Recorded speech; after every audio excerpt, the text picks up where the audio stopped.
Рассказ. Надеюсь на вашу поддержку кнопкой палец вверх. Всего доброго. Hello, Vlad with you and a new author's story from my channel Amazing Stories. Stop strumming, you're so nervous. Coles burst into the room without knocking and slammed his fist on the chair. Pencils and pens in a cup jumped. The girl shuddered and stopped playing her old synthesizer, which her dad gave her before he died. Leska, I know you have talent, you need to develop it. Coming out of the hospital after another chemotherapy, he then called his daughter and squinted mysteriously. Forgive me for not being able to buy you a good instrument yet, but you can learn from this too. Father fished out a synthesizer from behind his back. Very small, simple, but even this was something Alicia could only dream of. Dad! She screamed with joy then and threw herself on his neck. Thank you, you are the best in the world. And a month later he was gone. An insidious disease that spares neither old nor young took him very quickly. Alicia was very upset by her father's departure, but it was then that her strange but captivating music began to appear. At the age of 12, the girl composed melodies not by notes, but by ear. Notela, and her pitch was perfect. She recorded melodies on her phone, humming them, and with the advent of a synthesizer, she began to pick them out on it and also record them on her phone. Unlike her daughter, Olga did not worry for long. You're already big. I hope you can understand me, her mother once spoke to her ingratiatingly. Uncle Igor will live with us. It's hard for me to raise you alone, but with him it will be easier. Quote, but it did not become easier. At least, Alicia. He was a very tough, indifferent person, for whom the girl only got in the way. It's a pity that you don't have parents. I once overheard a conversation between Igor and Alicia's mother when they thought that the girl was not at home. She could have sold the girl to them. Oh, and what a life we would have had then. Then there was some commotion. Olga giggled. Well, Igor, what's wrong with you? Our daughter will be back soon, and she's not bothering us. She sits quietly in her room, playing her songs. That's what's so annoying. I can't stand listening to this tediousness. And her father always said that she had talent, Olya noted timidly. I ask you not to mention her father to me. Igor's voice became angry, and Alicia, so as not to listen any further, slammed the front door. That's how she realized that no one needed her and that the adults would only be glad if she disappeared.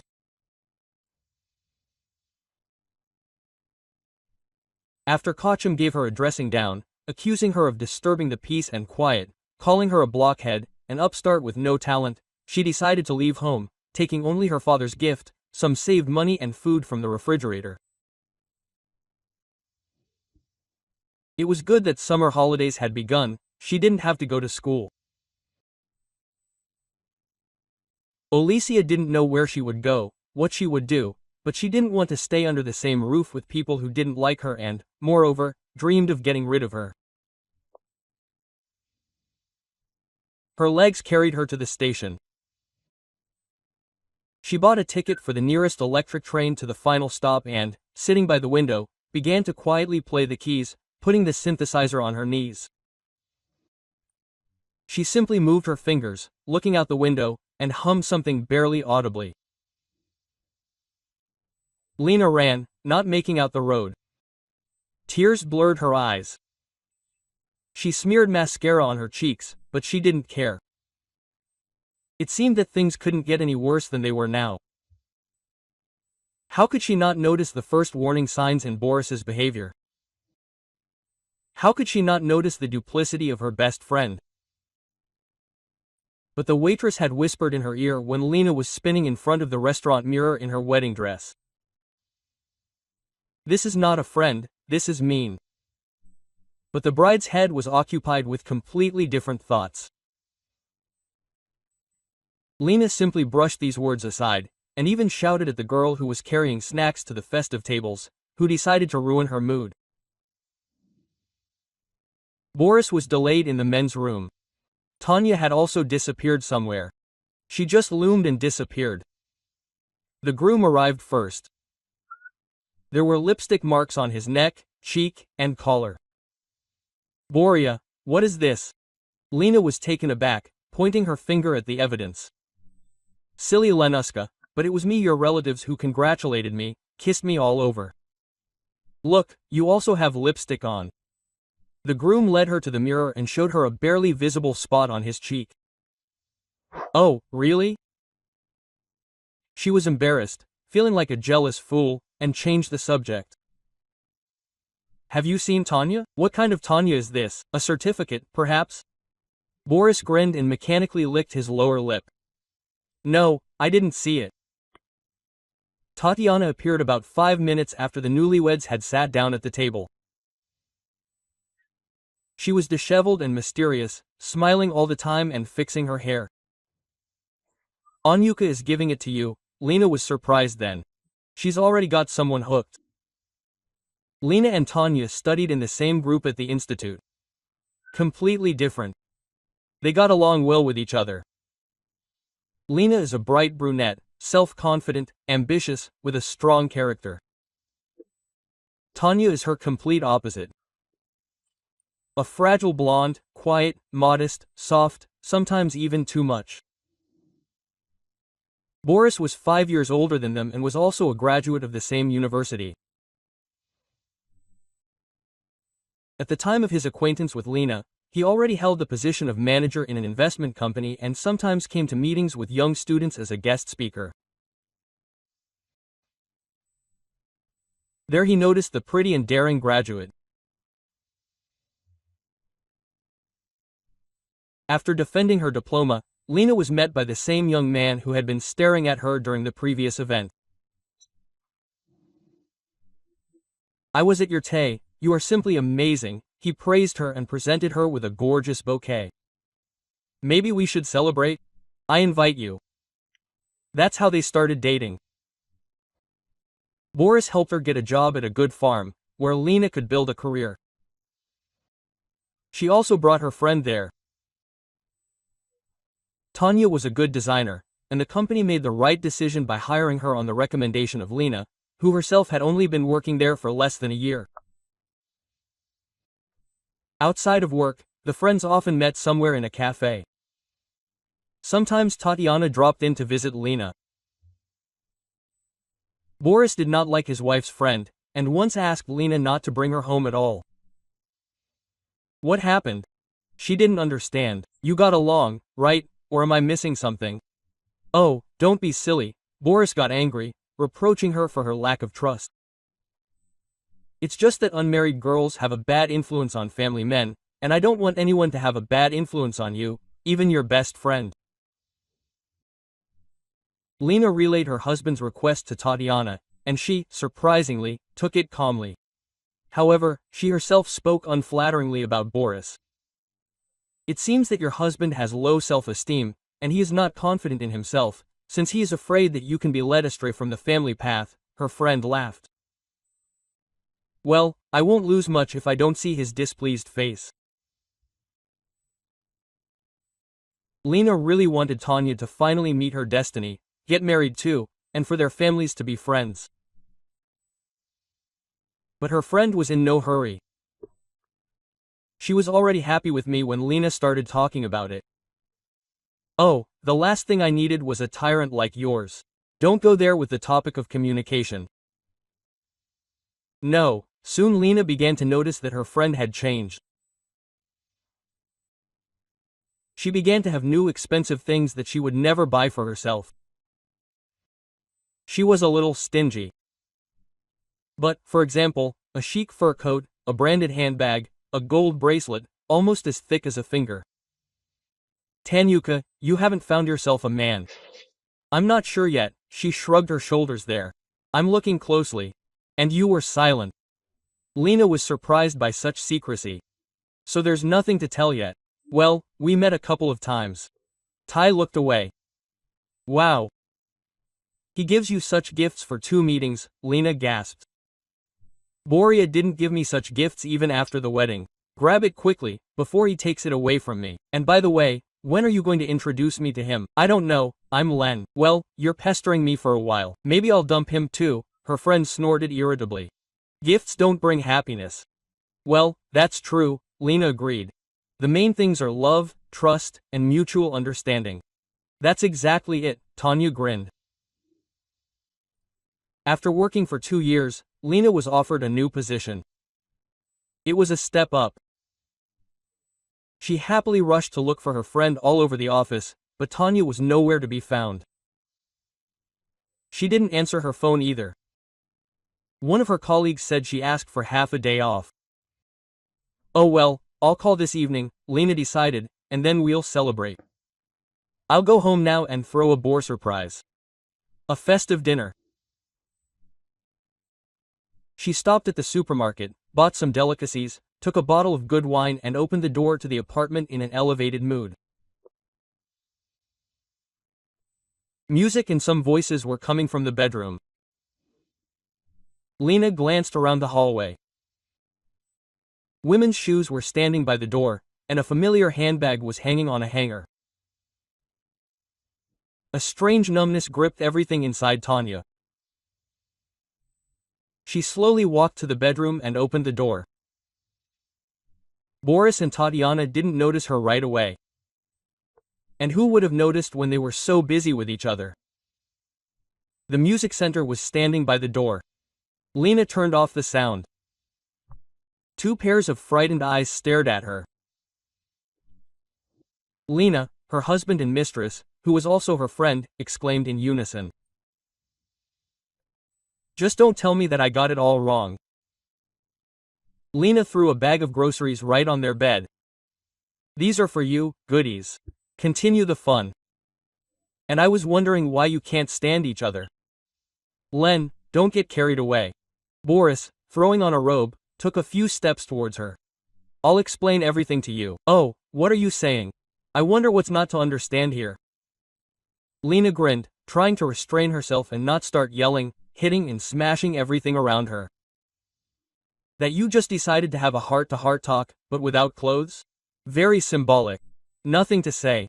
Or that you, Tanya, were just helping Boris relieve stress. What a caring friend. Just touch me, to the depths of my soul. Well, and you didn't want to introduce us. Well, keep looking. Lena turned around and slowly left the room, leaving the confused lovers behind. But only when the front door lock clicked, she started running, jumping over 2 steps at a time, not making out the road. Tears rolled down without stopping. And where should I go now? What should I do? How should I live? Quote, was spinning in her head. She wanted to hide somewhere so that no one would find her. And without understanding how, she found herself at the station. There was no line at the suburban ticket offices, so Lena went up to the window. I need to get on the next train, she asked the cashier, sobbing. 1 ticket to the 4th station. Are you all right? The woman asked sympathetically, handing her a ticket and a paper napkin, gesturing around her eyes. Yes, everything is fine, thank you, Lena thanked. In the toilet, she tidied herself up and just then they announced the boarding of her train. Huddled in a corner and closing her eyes, she dozed off to the rhythmic clatter of the wheels. In her sleep, she shuddered, sobbed, reliving that terrible scene in the bedroom over and over again. She didn't notice how she passed her stop, and opened her eyes when the train stopped at an unfamiliar station. But Lena woke up from the sounds of an unusual song that a girl sitting opposite her with an old synthesizer on her lap was humming. The song had no words. Rather, it was just a motif, but Lena had never heard it before. It seemed that the melody echoed something personal, perhaps something she had recently experienced. Despite the gloomy notes, There was something inexplicably alive in the melody. It was as if she was struggling with her feelings, trying to find a way out of the chaos inside her. Yourself. The thirst for life was felt in every transition. The girl was undoubtedly talented, and even Lena, far from the world of music, understood this. Her talent was manifested in the way she accurately combined notes, creating complex harmonies, strange, but at the same time incredibly expressive. She intuitively felt how to convey her emotions through music, even if she herself did not fully understand them. The melody was not perfect. It had leaps, abrupt transitions that could seem inappropriate. But it was precisely this roughness that made it real, honest, without attempts to please anyone. The girl looked out the window, hummed her melody and fingered the silent keys. She shuddered when Lena touched her sleeve and asked, "What is this melody?" "Oh, did I wake you up?" The little girl answered the question with a question, slightly embarrassed. She did not expect that someone would hear her purring. Quote, "No, I woke up myself, and then I heard your melody." Lena hastened to calm her down. "How do you know it?" "I've never heard anything like it before. I came up with it myself." The companion blushed, even more embarrassed. "Only there is nowhere to connect the synthesizer yet. I could play on it." "It's an amazing melody. Your parents should be proud of you. You are so talented. You know it." Lena even forgot about her worries for a while. "Dad was proud. He was the one who gave me the synthesizer." The girl somehow immediately drooped. Her shoulders slumped, tears glistened in her eyes, but he died 2 years ago. And her mother could not resist asking, "Lena, Mom found herself a new husband, and now she doesn't need me." The girl quietly said with bitterness in her voice, "They wanted to give me to my grandparents, but they had also died long ago, so I was afraid that they would send me to an orphanage, so I ran away."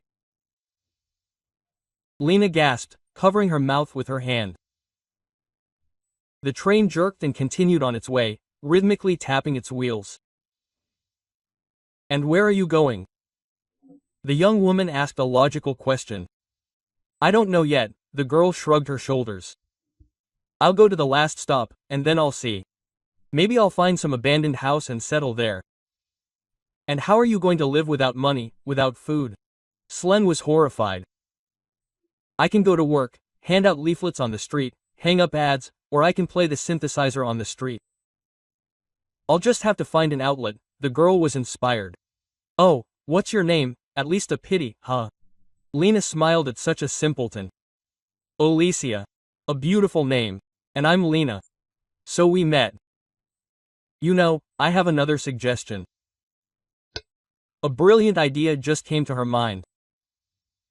"Come with me." "Well, at least it's not as dangerous as living in an abandoned house. We'll find a good music teacher so that he can listen to you, and maybe he'll say something sensible." "And where do you live?" Alicia was still in doubt. "Oh, come on." Lena shrugged. "Also nowhere yet, but I'm definitely not going to live in an abandoned house. I'll rent a small apartment, we'll fit together." "And did you run away too?" The girl's insight was stunning. It immediately came over her, but Lena coped. Now she had no time for her own suffering. She wanted to help the little man. "You see everything, you understand everything." Lena smiled, stroking Alicia on the head. "I'll tell you later. Listen, the last minute is coming soon." The train hissed its brakes and stopped. They got out of the train onto the half-empty platform and looked around. Judging by the houses in the distance, it was a small town, which meant that the prices for rented accommodation should not be too high. Lena flipped through the ad in her phone app, called several numbers, and finally got lucky. A one-room apartment almost in the center, inexpensive. The owner was leaving for a shift, and he urgently needed to rent out the apartment. It turned out to be a young guy who had just graduated from college. They offered him a good job for 6 months. Showing the apartment, he explained to Lena. "I just posted the ad today. And you were even the first to call." "Great, but there is a small problem." Lena became wary. Problems, yes, even problems of their own. Why would she need other people's? And the guy quietly called, "Senya, come out." A pitch-black cat materialized from somewhere and leisurely walked around the room, not deigning to pay any attention to the new tenants. There was nowhere to put the cat. "I can't take him with me. I don't have time to get him vaccinated or buy a ticket." The guy became sad. "Oh, my kitty," Lesia exclaimed happily and threw her hand to pet the cat. He generously accepted the attention of strangers. "This is Semyon, smart, but too narcissistic. And by the way, he liked you." Usually it takes a long time to call him. The owner was delighted. Quote, "Well, it suits us." "Really, Lesia?" Lena smiled. The girl immediately jumped with delight. Quote, "By the way, do you know if there is a good music teacher in the city?" Lena asked the guy, nodding at Alicia, who was carried away by the cat. "Of course, there is. Only not a teacher, but a former musician. Matvey forgot his last name, but yes, almost everyone here knows him. Yes, anyone will show you where he lives. True, lately he lives like a hermit, but maybe you'll get lucky." Left alone, Lena and Alicia decided to go have a bite to eat, and at the same time find out about this very Matvey. For the umpteenth time, Matvey woke up in a cold sweat. In his sleep, he relived Zana's death over and over again. Soloist groups. Carried away by music, rehearsals, concerts, they did not immediately notice that something was wrong with their friend. At first, she began to forget the words to the songs that she knew by heart and had been performing for several years. Then Matvey was alarmed by her pallor and thinness. Quote, "Zana, are you okay?" he asked her once. "It doesn't matter, you look fine. If you want, take a couple of days off." "Yes, everything is fine," she waved it off, but she took the days. Only not in 2, not in 4 days she did not show up for the rehearsal. Matvey called her all this time. The subscriber was unavailable. Worried about her disappearance, he came to her home. Some strange stranger opened the door. "Zana, where?" Matvey pushed him aside and entered the room. And what he saw made him feel cold inside. The girl was lying on the couch, pale, with her eyes closed. Syringes and some ampules were lying nearby. The sleeve of her shirt was rolled up above the elbow, and there was a huge bruise on the bend. Apparently, they couldn't hit it the first time. "Zana," Matvey rushed to her and became her. But the girl showed no signs of life. "Oh my, wake up, Zana." He slapped her cheeks, listened to her breathing, but it was all in vain. The ambulance arrived 20 minutes later, and the doctor pronounced her dead from an overdose. "What? Didn't notice that your girlfriend was one of them," the doctor chuckled, putting his stethoscope away in his suitcase. "They know how to hide and pretend." "What are you doing?" Matvey cut him off mid-sentence, still in shock from what he had seen. "Don't even start. That's always the result." The doctor nodded at the girl and, calling the morgue police, went on to continue responding to calls. Matvey blamed himself for what had happened.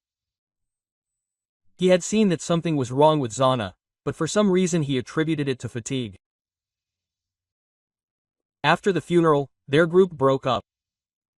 Some went to work at the factory, some went into selling phones. Everyone felt guilty and couldn't look each other in the eye. Matvey started drinking. Sometimes he was invited to events, but soon they stopped when he failed to show up several times, and to somehow survive he worked as a loader in stores, sometimes as a night watchman. Everyone who knew him pitied him.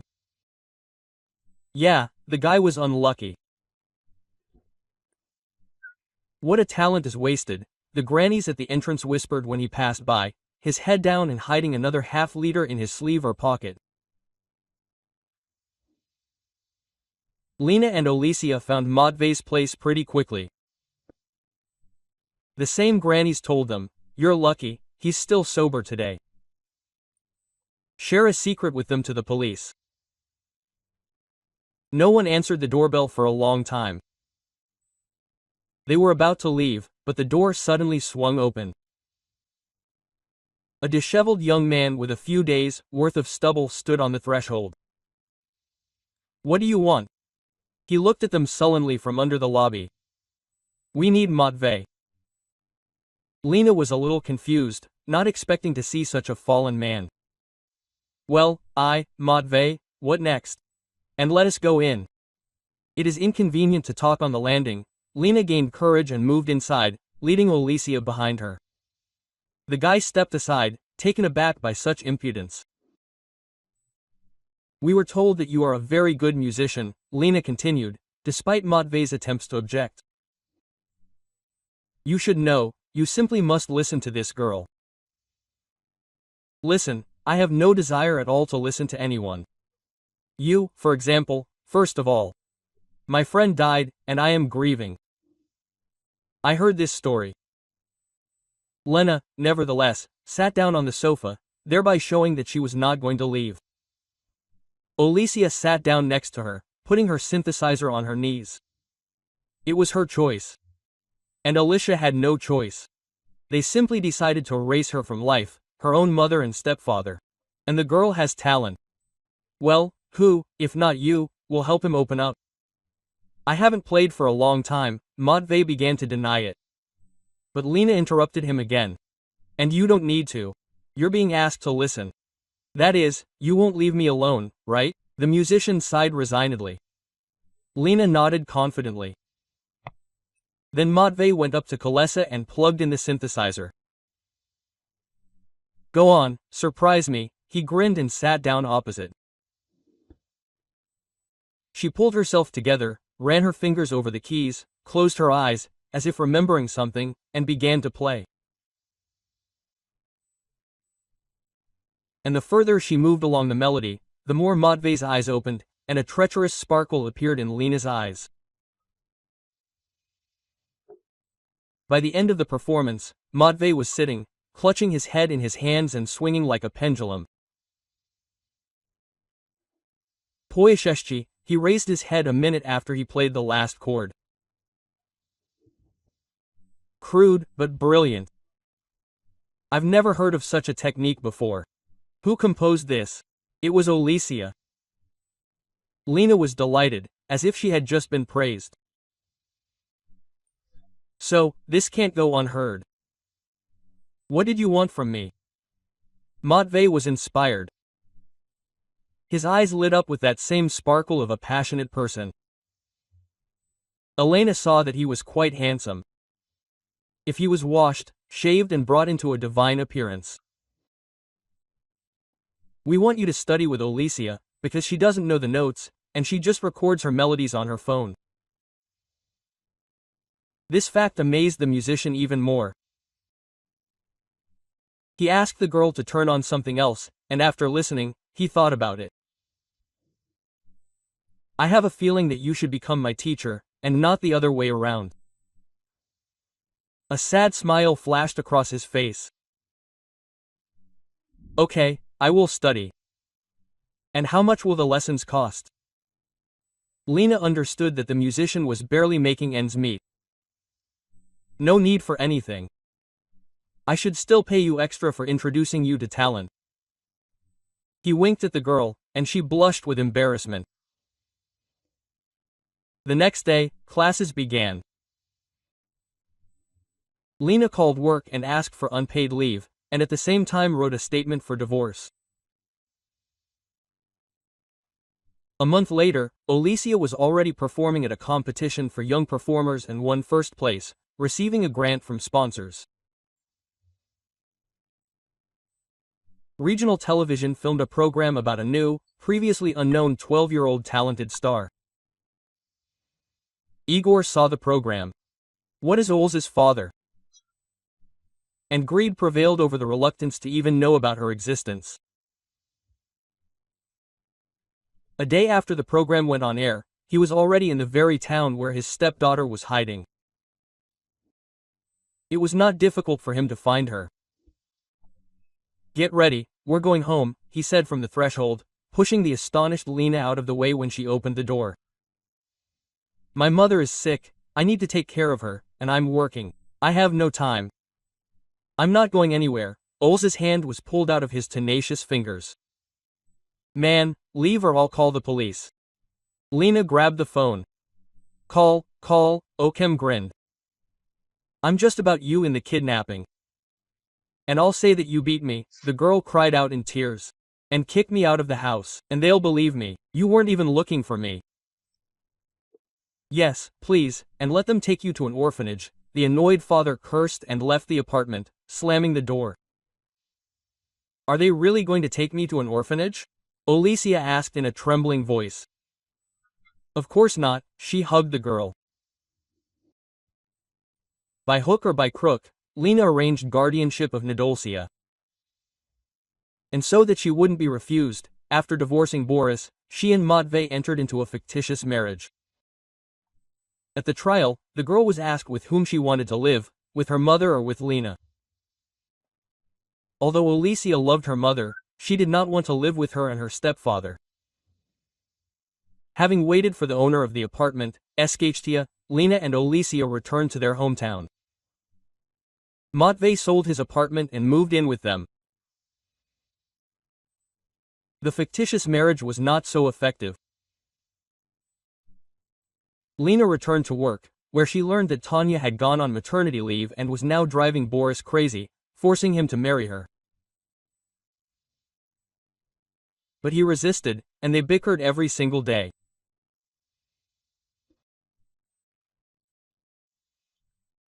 Matvey opened a studio where he began to teach music to children, and Alicia continued to write her amazing compositions that could change destinies.